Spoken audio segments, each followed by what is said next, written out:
Return of income chapter section 139 से शुरू होता है, 140 पे फिनिश हो जाता है। सेक्शन 139 में सेक्शन 139 सब सेक्शन 1 ये कहता है कि every company need to file return of income irrespective of size of income. Every firm, every LLP need to file return irrespective of size of income. Every individual HUF, AOP, BOI need to file return of income if their gross total income before claiming exemption under section 54, 54A, 54B, 54D, 54EC, 54F, 54G, 54GA, 54GB. If exceeds 2,50,000, 3 lakh, 5 lakh, then they need to file return of income. Apart from them, every ordinarily resident in India, maybe individual, maybe HUF, if they have any beneficial interest in a foreign property, foreign asset, foreign entity, or if they have any signing authority in a foreign account at any time during the year, they need to file return of income.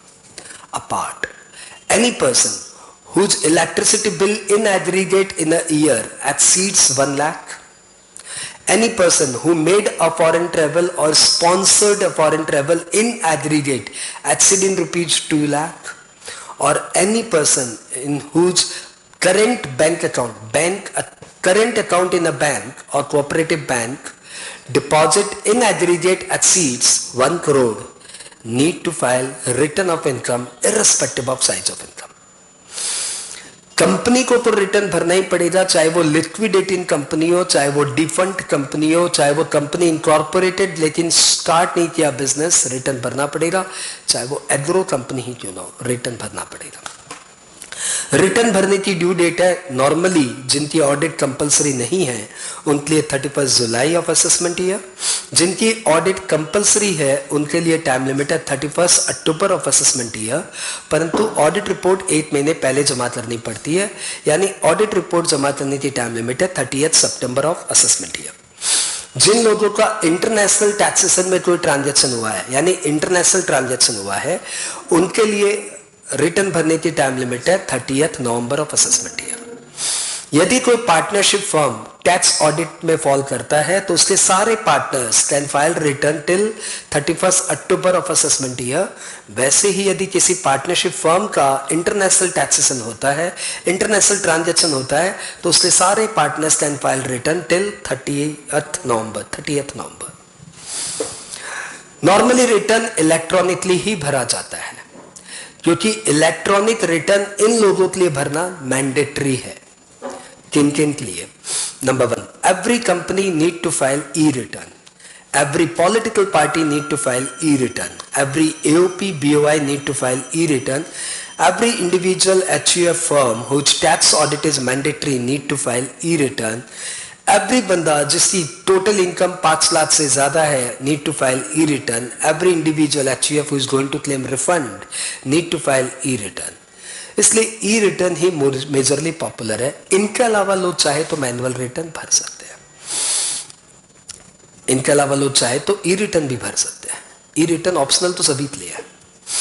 अगली बात करें, फिर हमने किया 139(3) loss return. Loss return में हमने बताया कि कंपनी को, फर्म को, LLP को तो लॉस रिटर्न भरना ही पड़ेगा इररिस्पेक्टिव ऑफ लॉस है कि इनकम है, लेकिन इंडिविजुअल HUF AOP BOI इन लोगों को यदि लॉसेज कैरी फॉरवर्ड करना है तो इनको भी लॉस रिटर्न टाइमली भरना पड़ेगा, बिकॉज सेक्शन 80 में ऐसा बोला हुआ है कि हाउस प्रॉपर्टी के लॉस को छोड़ के और अनएब्जॉर्ब्ड डेप्रिसिएशन को छोड़ के कोई भी लॉस कैरी फॉरवर्ड नहीं मिलता unless until loss return is timely filed. तो हाउस प्रॉपर्टी का भी लॉस कैरी फॉरवर्ड तभी मिलेगा जब आप रिटर्न भरे, बस उसमें टाइमली वाली बात नहीं है। बाकी केसेस में तो लॉस रिटर्न भरना पड़ेगा, टाइमली भरना पड़ेगा। यदि एक वर्ड में बोले तो loss return must be timely filed. 139(4) यदि आपका ओरिजिनल रिटर्न टाइमली नहीं भरना हुआ तो कोई बात नहीं, आप उसको लेट भी भर सकते हो। कब तक भर सकते हैं? Within 3 months before the end of assessment year, यानी 31 दिसंबर ऑफ असेसमेंट ईयर तक आप अपना रिटर्न भर सकते हो। उसको बोलते हैं बिलेटेड रिटर्न। लेकिन उससे पहले यदि आपका असेसमेंट कंप्लीट हो गया तो फिर रिटर्न भर के क्या करोगे? तो फाइनली बिलेटेड रिटर्न भरने की टाइम लिमिट है बिफोर कंप्लीशन ऑफ असेसमेंट और before 31 December of assessment year, which ever is earlier. Belated return भरने में आपको इंटरेस्ट देना पड़ता है under section 234A at the rate 1% per month of tax payable. Belated return भरने पे आपको एक लेट फीस भी देनी पड़ती है एट द रेट ₹1000 यदि आपकी इनकम 5 लाख है तो। यदि आपकी इनकम 5 लाख से ज्यादा है तो ये बिलेटेड फीस हो जाएगी 5000, या तो 1000 या फिर 5000 इन टोटल। रिवाइज रिटर्न, यदि आपके ओरिजिनल रिटर्न में कोई बोनाफाइड एरर रह गई तो आप अपना रिवाइज रिटर्न भर सकते हो। रिवाइज रिटर्न जब आप भरो तो उसको कंप्लीटली भरना, क्योंकि जैसे ही आप रिवाइज रिटर्न भरेंगे आपका ओरिजिनल रिटर्न कैंसिल हो जाएगा।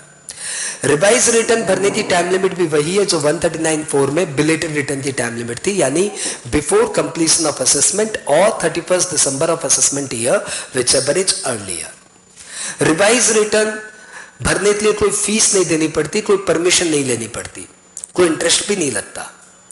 रिवाइज रिटर्न आप यदि आपका ओरिजिनल रिटर्न टाइमली भरा दिया या बिलेटेड भरा दिया, उसको भी आप रिवाइज कर सकते हो। A belated return can be revised, a loss return can be revised, a revised return can also be revised. फिर हम लोग आते हैं 139(4)A, एक चैरिटेबल ट्रस्ट जिसका सेक्शन 11 में एग्जम्पशन क्लेम करने के पहले यदि इनकम 2.5 लाख से ऊपर है तो उनको रिटर्न भरना पड़ेगा। यदि उनका चैरिटेबल ट्रस्ट की ऑडिट कंपलसरी होती है तो उनकी टाइम लिमिट हमेशा 31 अक्टूबर हो जाती है। यदि उन्होंने अपना रिटर्न टाइमली नहीं भरा तो उनको पर 100 रुपए पर डे की पेनल्टी लगनी शुरू होती है। एक पॉलिटिकल पार्टी की सारी इनकम सेक्शन 13A में एग्जम्प्ट हो जाती है, तो सेक्शन 13A का एग्जम्पशन क्लेम करने के पहले यदि उनकी इनकम 2.5 लाख से ज्यादा है तो पॉलिटिकल पार्टी को रिटर्न भरना जरूरी है। यदि वो रिटर्न लेट भरते हैं तो 5000 की लेट फीस लगती है। 139(4)C में बोला हुआ है कि news agency, trade union, scientific research institution, medical institutions, educational institution जिनकी इनकम सेक्शन 10 में एग्जम्प्टेड है, लेकिन सेक्शन 10 का एग्जम्पशन क्लेम करने के पहले यदि उनकी इनकम 2.5 लाख से ज्यादा हो जाती है तो उनके लिए रिटर्न भरना मैंडेटरी है। रिटर्न लेट भरने पे 100 रुपए पर डे की लेट फीस लगती है। जो साइंटिफिक रिसर्च लिए अप्रूव डोनी है, जो आपने सेक्शन 35 में पढ़ा था कि यूनिवर्सिटी, कॉलेज, लैब जिनको आप डोनेशन देते हो तो सेक्शन 35 में डिडक्शंस मिलता है, वो डोनी यानी वो साइंटिफिक रिसर्च इंस्टीट्यूशन, वो लैब, वो कॉलेज, वो IIT, वो इंस्टीट्यूशंस, इनके लिए रिटर्न भरना मैंडेटरी है इररिस्पेक्टिव ऑफ इनकम। 139(4)E में बोला हुआ है कि बिजनेस ट्रस्ट को रिटर्न भरना मैंडेटरी है। 139(4)F में बोला हुआ है इन्वेस्टमेंट फंड को रिटर्न भरना मैंडेटरी है। 139(9) में बोला हुआ है डिफेक्टिव रिटर्न, यदि कोई भी बंदा अपना रिटर्न भर दिया लेकिन उससे रिटर्न में ये सारे मिस्टेक्स मिले। कैसे मिस्टेक्स? आपने रिटर्न प्रॉपरली नहीं भरा, रोज एंड कॉलम फाका रह गया। आपने रिटर्न भरा लेकिन बैलेंस शीट PL अटैच नहीं किया, कॉस्ट ऑडिट रिपोर्ट अटैच नहीं किया, टैक्स ऑडिट रिपोर्ट अटैच नहीं किया, TDS TCS के सर्टिफिकेट अटैच नहीं किए, CGDA का डिपॉजिट सर्टिफिकेट अटैच नहीं किया, एडवांस टैक्स का टैक्स चालान अटैच नहीं किया, या फिर प्रोप्राइटर्स का करंट अकाउंट, प्रोप्राइटर्स का अकाउंट, पार्टनर्स का कैपिटल अकाउंट, ये सब अटैच नहीं किए, या टैक्स कंप्यूटेशन का स्टेटमेंट अटैच नहीं किया, तो आपके रिटर्न को डिफेक्टिव बोला जा सकता है। ऐसे में असेसिंग ऑफिसर आपको एक इंटीमेशन देगा कि आपके रिटर्न में ये डिफेक्ट है और आपको एक टाइम देगा, कम से कम 15 दिन की टाइम देगा। इस 15 दिन में या इस टाइम अलॉटेड में यदि आपने वो डिफेक्ट रेक्टिफाई कर दिया तो सब कुछ ठीक हो गया, और यदि आपने इस 15 दिन के अंदर डिफेक्ट रेक्टिफाई नहीं किया तो फिर यह माना जाएगा रिटर्न इज नॉट फाइल्ड। यदि एक बंदा अपने रिटर्न के साथ टैक्स पे नहीं करता, मतलब अपनी इनकम बता रहा है, रिटर्न में बता रहा है मेरी इनकम है 25 लाख, लेकिन 25 लाख पे जितना टैक्स होता है वो जमा नहीं कर रहा है, तो क्वेश्चन आता है क्या ये वैलिड रिटर्न है? आंसर इज यस, ये वैलिड रिटर्न है। लास्ट पॉइंट आता है verification of return, signing off return. Individual के केस में वो खुद साइन करेगा, ल्यूनेटिक के केस में उसके गार्जियन साइन करेंगे, माइनर के केस में उसके गार्जियन साइन करेंगे। किसी भी कारण से इंडिविजुअल साइन नहीं कर पा रहा है तो उसका ऑथोराइज रिप्रेजेंटेटिव, उसका valid power of attorney sign करेगा। HUF के केस में उसका कर्ता साइन करेगा। HUF के कर्ता यदि साइन नहीं कर पा रहा तो कोई भी अडल्ट मेंबर साइन करेगा। कंपनी के केस में उसका मैनेजिंग डायरेक्टर साइन करेगा। मैनेजिंग डायरेक्टर किसी भी कारण से साइन नहीं कर पा रहा तो उसका कोई भी डायरेक्टर साइन करेगा। और पार्टनरशिप फर्म के केस में उसका मैनेजिंग पार्टनर साइन करेगा। मैनेजिंग पार्टनर किसी भी कारण से साइन नहीं कर पा रहा है तो कोई भी अडल्ट पार्टनर साइन करेगा। एलएलपी के केस में उसका डेजिग्नेटेड पार्टनर साइन करेगा। किसी भी कारण से डेजिग्नेटेड पार्टनर साइन नहीं कर पा रहा है तो कोई भी पार्टनर साइन करेगा। और ट्रस्ट, पॉलिटिकल पार्टी एसेट्रा के केस में उनके चीफ एग्जीक्यूटिव ऑफिसर साइन करेंगे। टीआरपी बोल के कॉन्सेप्ट है टैक्स रिटर्न प्रिपेयरर की। ये प्रोफेशनल्स होते हैं जिनको कंप्यूटर और इनकम टैक्स की प्राइमरी ट्रेनिंग देके एक सर्टिफिकेट दिया जाता है टैक्स रिटर्न प्रिपेयरर का। इन बंदों से भी आप रिटर्न भरवा सकते हो। इन बंदों से रिटर्न यदि आप भरवाते हो तो आपको उनको एक फीस देनी पड़ेगी। कितनी फीस देनी पड़ेगी ये आप और टीआरपी वाले जाने, लॉ कुछ नहीं बोलता। यदि आपने टीआरपी से रिटर्न भरवाया तब भी प्राइमरीली रिस्पॉन्सिबिलिटी आपकी है। रिटर्न में कुछ मिस्टेक्स होता है तो SSC will be held liable, not TRP.